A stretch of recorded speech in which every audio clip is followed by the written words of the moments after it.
Okay, let's unpack this. Welcome back to the deep dive.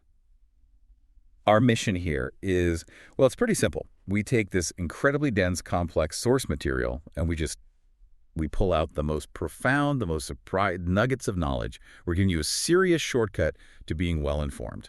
And today, we are diving into a session that's a really fascinating intersection of the totally mundane and the deeply metaphysical. Right. It's a classic slice of life. You've got a post-vacation check-in, but it's combined with this immediate, really sharp analysis about how expectation itself actually works. Exactly. We're working with session 80 of the early sessions, book 2 of the Seth Material. Yeah. And this session, for context, was recorded on a Monday evening, August 24th, 1964. Mm-hmm. And our hosts in this moment, the medium Jane Roberts, who Seth calls Ruburt, Right. and her husband, the note-taker Robert, they are just fresh off a trip to York Beach, Maine. Yeah, and they came back carrying a few souvenirs, namely 2 pretty heavy colds and a list of predictions that they were really eager to check in on. So our mission today is really to follow Seth's analysis as he just peels back the layers on these everyday events, the colds, a really crucial conversation about a job, and even this bizarre little experiment with car oil. It's the car oil one that gets me. It's amazing. And it's all to show us how expectation isn't just, a pleasant thought. It's the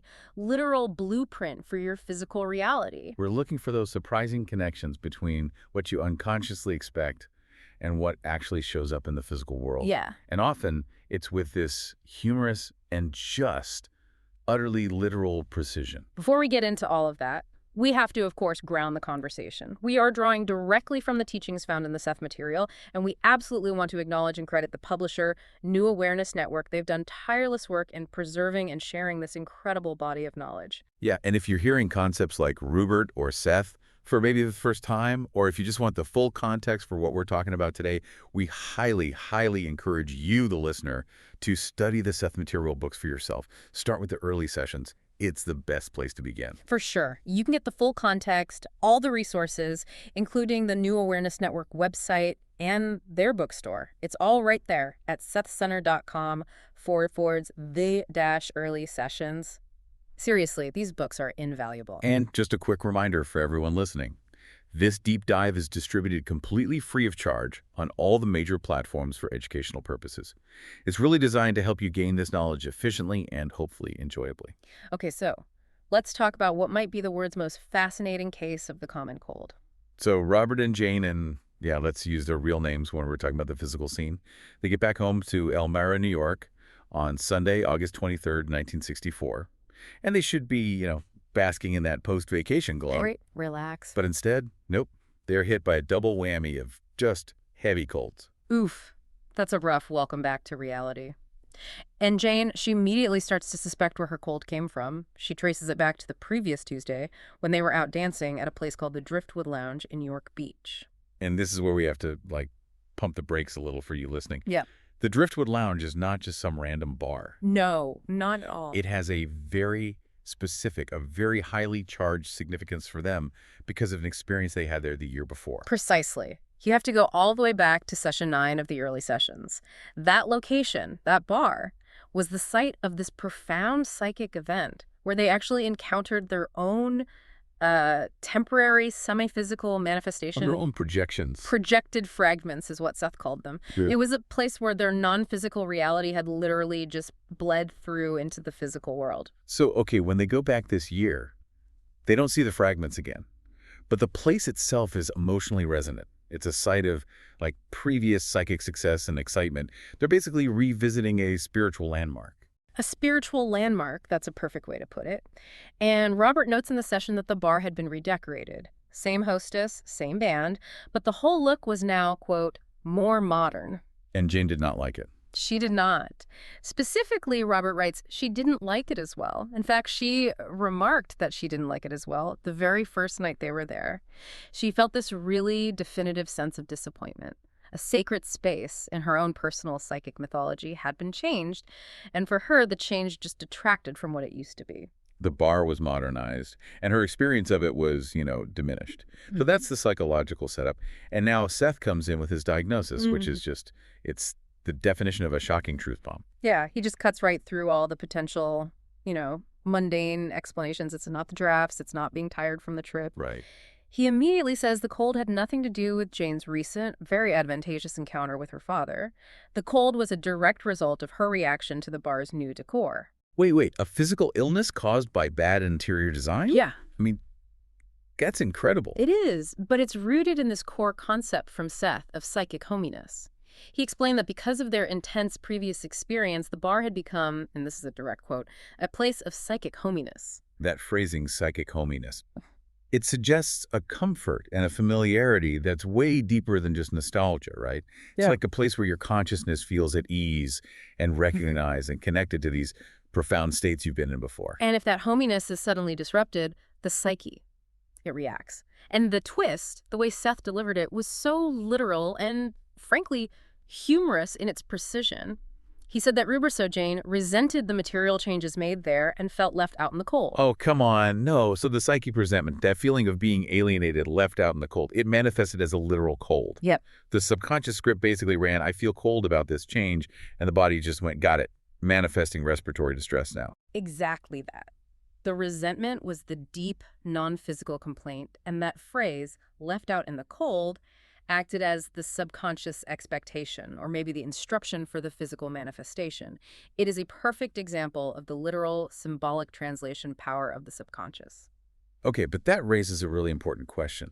Why a cold? Specifically a cold. Why didn't that resentment show up as, I don't know, a stomachache or a headache? That's a great question. And the symptoms, they often reflect the nature of the emotional complaint, especially in this world of expectation and symbolism. Resentment, rejection, or this kind of disappointment about feeling left out. It often translates into issues with the system that interfaces most directly with the outside world. The respiratory system. The respiratory system. It's the body's way of sort of shutting down communication or signaling discomfort with the surrounding atmosphere. And in this case, it was the emotional atmosphere created by the change in their psychic home. So Jane's physical reality was instantly shaped by a deep, unconscious complaint about the destruction of a cherished psychic symbol. That means we have to be, like, intensely aware of our deep, unacknowledged emotional responses to our environment, especially to sudden changes. Absolutely. And Seth confirms this whole mechanism. He adds that the added expectation of cold weather helped to reinforce the manifestation. So the physical environment, a drafty bar, the cold weather, it acts as a catalyst.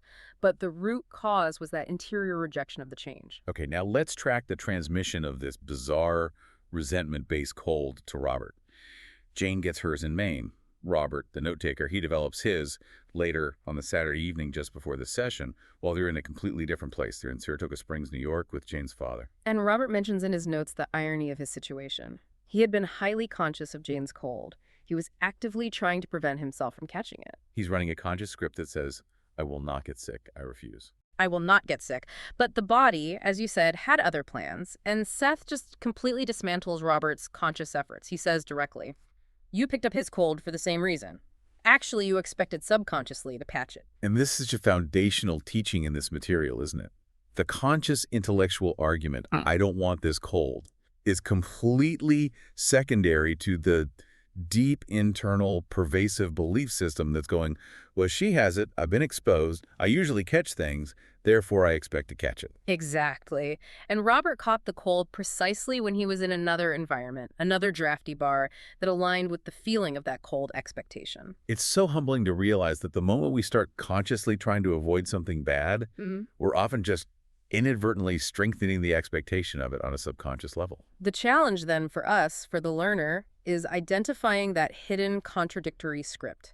If you are consciously fighting a manifestation, you've already accepted its probability. Seth is showing them, and us, that true health comes from maintaining a foundational expectation of wellness, not from a conscious defensive argument against illness. So how do you even begin to identify those hidden contradictory scripts? I mean, what does Seth suggest generally about peeling back that layer of subconscious expectation? It often starts with looking at your emotional reactions to physical reality. If Jane had been acutely aware that her deep disappointment in the bar was causing her physical distress, if she'd realized, oh, my body is literally telling me I feel abandoned, she could have immediately shifted the expectation. And for Robert? For Robert, it would involve recognizing that automatic internal script that's tied to exposure. Instead of arguing against the cold, he should have just focused on the absolute certainty of his own intrinsic health and immunity. It totally transforms the common cold from just, a nuisance into a highly personalized message system. Exactly. And Seth offered Robert immediate reassurance right there in the session, telling him, you should now be overcoming it. The very act of identifying the psychic cause and understanding the mechanism allows for an immediate shift in expectation, and that accelerates recovery. Okay, moving from the microscopic influence of expectation on our health to its macroscopic influence on, well, our career and our whole life direction. Let's talk about this prediction that was hanging over their heads. This is where it gets really interesting because we see Robert and Jane successfully applying the knowledge they've been getting. In a previous session, it was session 63, Seth had marked August 24th, the very date of this session, as a time when an unpleasantness could arise for them. A doom date, if you will. And looking at this pre-session context is so crucial because we get to see Robert's very deliberate response to potential adversity. Robert was aware of the date, but his reaction was measured. He notes that they just decided to, quote, keep a sharp eye out for situations that could possibly develop unpleasantly right from the start of the day. And that is so key. They didn't retreat in fear. They didn't, hide under the covers. They just operated with alert expectation, which is completely different from operating with fear-based anticipation. Robert even says he drove the car with a little extra caution that morning. The unpleasantness manifested right on schedule. It arrived at 11:50 a.m., just before noon. Robert gets a phone call from his boss, Harry, asking him to switch from his part-time status to putting in more time as a regular routine. Which is significant. I mean, a request for more hours, disrupting a carefully maintained work-life balance, that's definitely a situation that could escalate into some serious unpleasantness. And Robert notes this intuitive preparedness he felt. As soon as his secretary told him who was on the line, he says he intuitively sensed what the call was about. He was mentally prepared for the whole conversation before he even picked up the phone. Wow. It just suggests his subconscious was already running through the possible scenarios. This leads us to the heart of Robert's personal philosophy, his priorities, and that's the engine that really drives the positive outcome here. He clearly states how much he values his part-time arrangement at his company, Artistic. He describes it as more than just, a preference. He says having his afternoons free to paint is very necessary, even vital to my well-being, both physically and mentally. So the stakes are huge. The stakes are huge. This wasn't just about declining some extra work. It was about defending a cornerstone of his mental and artistic identity. And crucially, Robert had already talked about this with Jane. They had pre-decided that under no circumstances would he expand his working hours. This pre-decision is the expectation being set in motion. They had also established a whole contingency plan. If management insisted on more hours, Robert was fully prepared to leave the plan entirely and pursue other ways of making money, like starting a small art school or teaching. So when Harry made the request, Robert didn't have to scramble for an answer. He wasn't negotiating under pressure. He already had his internal confidence and his exit strategy all lined up. Yeah. He declined the request. And the outcome. Robert reports that Harry accepted his answer with his usual good grace.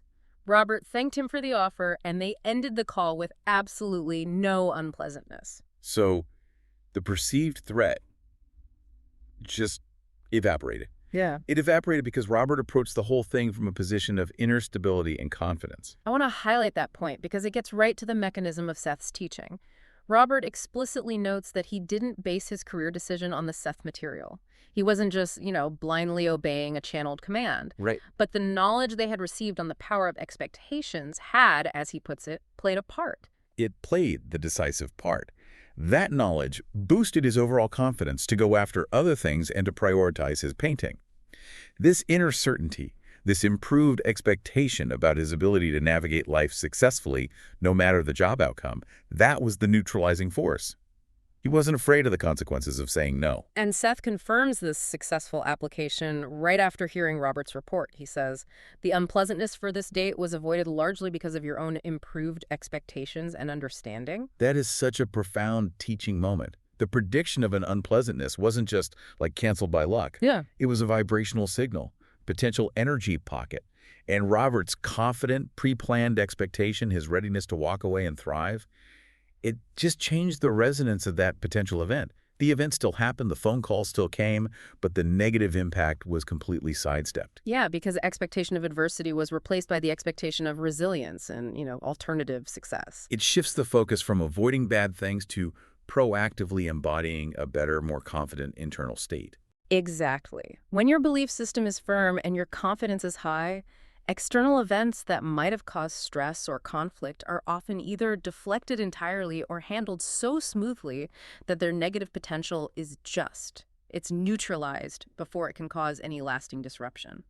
Before we shift to the car experiment, which I'm dying to talk about, we should probably quickly circle back to that second prediction mentioned in Robert's notes, the unsolved mystery of Miss Callahan. Yes, the necessity of having to wait for future data. It's a recurring theme.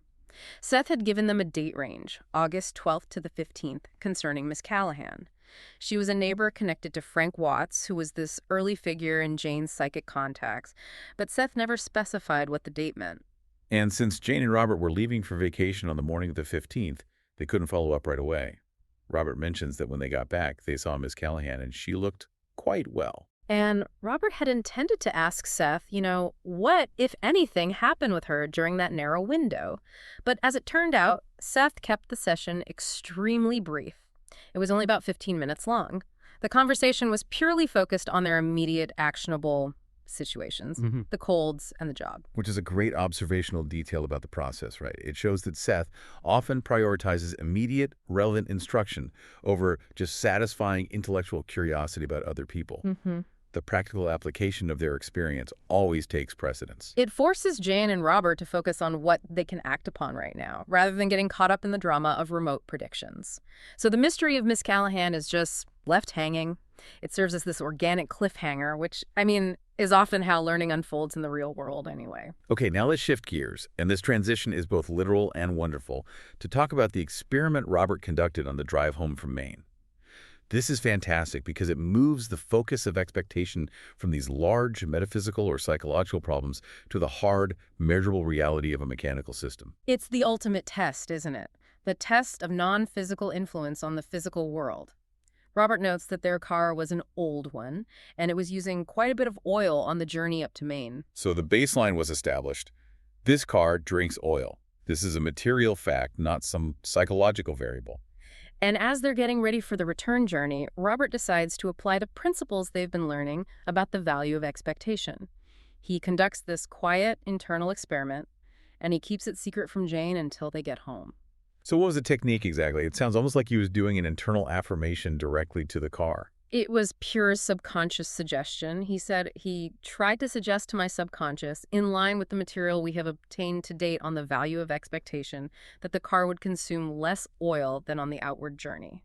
So it wasn't about, physically checking the oil less often. It was about suggesting a change in the car's actual consumption efficiency. So Robert's subconscious became this non-physical mechanic working overtime. Exactly. And the results, they're anecdotal, but they were compelling enough for him to write them down. He came home with the definite feeling that the car used at least 2 quarts less oil on the return journey.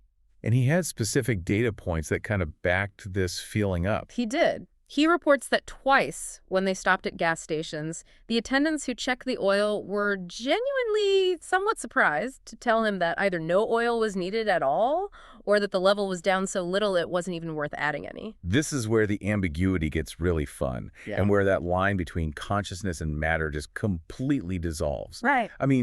Did Robert influence the internal combustion process of this old engine, somehow making it mechanically more efficient for a few hundred miles? Or, and this is the fascinating alternative, did his strong, focused expectation subtly influence the reality around him?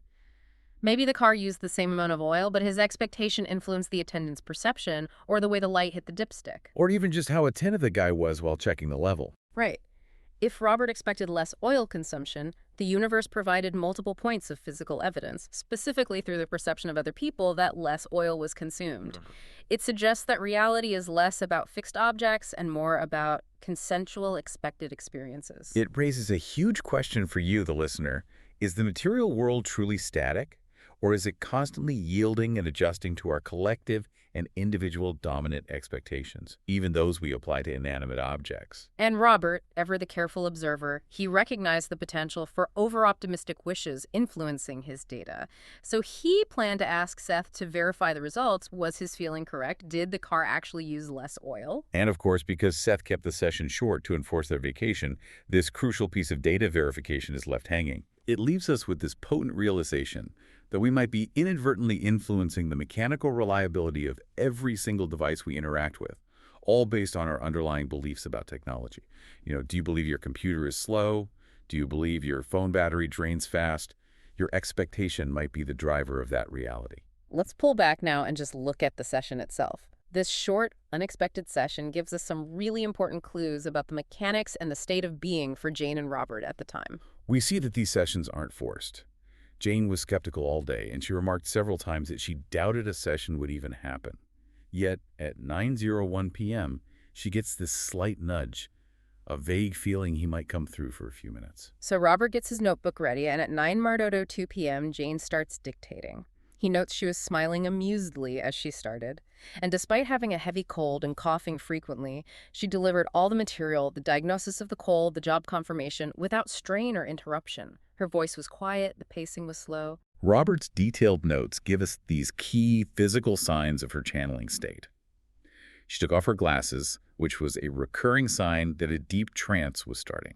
Her eyes, Ruburt notes, were dark as usual. These are reliable physical indicators that the personality of Seth had stepped forward, even if it was just for a bit. And Seth immediately explains why it's so short. He says, "I was indeed giving you a much-needed vacation, but I could feel you clamoring about this evening, and so we will visit for a short time." It was a conscious choice based on their need for a rest, not some lack of energy or ability on his part. Right. He reinforced it, saying, "I am not going to hold a full session by any means, simply because a vacation is definitely advantageous." He was prioritizing their overall well-being, advising them to just review old material and promising a regular full session the following Monday. Now, after Seth signs off, Jane and Ruburt immediately try out their own small experiments. They were specifically focused on something called psychological time experiments, which they had been taking a break from for several weeks. We should probably define that for you listening, as the term psychological time is very specific to the Seth material. In essence, these experiments involve trying to mentally accelerate or slow down the subjective experience of time. Or to perceive past and future events as coexisting, often using visualization or deep focusing techniques. It's a really deep dive into the non-physical structure of duration. So they were trying to subjectively manipulate time. Exactly. And their immediate report, they achieved nothing in terms of observable results. Jane also reported that during the session with Seth, she was not very well dissociated. And that concept dissociation is critical. For Jane, dissociation meant stepping aside enough for Seth to use her voice. If she was not very well dissociated, it means she was still partially conscious or aware of the delivery, which would probably feel like strain or a kind of shallow trance state. Which is fascinating because the material she delivered was so clear, complex, and precisely targeted. It suggests that the quality of the insight isn't always dependent on the depth of the medium's dissociation. But the truly unique detail, the one that speaks volumes about parallel consciousness, comes from Robert's experience during these time experiments after the session. Yes, focus on the observer here. At one point, when Jane announces she might be on the verge of achieving a certain experimental result, Ruburt felt his old, familiar, thrilling sensation wash over me quite strongly. And this thrilling sensation is Robert's consistent, personal, energetic barometer for high psychic activity or contact. It's his internal signpost that something profound is happening. And here's the analytical hinge. Jane, who was physically connected to him, her hand was resting in his at the time, was, quote, "not aware of any change in feeling or sensation on my part." Wow, so if we connect this to the bigger picture, it just demonstrates the utter separation of individual consciousness, even during an intense shared experience. Jane, the vehicle, was focused on the technical delivery or maybe the failure of the time experiment. Ruburt, the observer, was receiving the raw, energetic impact of the potential psychic event. It implies that consciousness operates on these parallel, personalized bandwidths. Even when they're trying to do synchronized psychic work, one person can be having a profound physical and energetic response, while the other person, focused on the task, remains completely unaware of that energetic wave.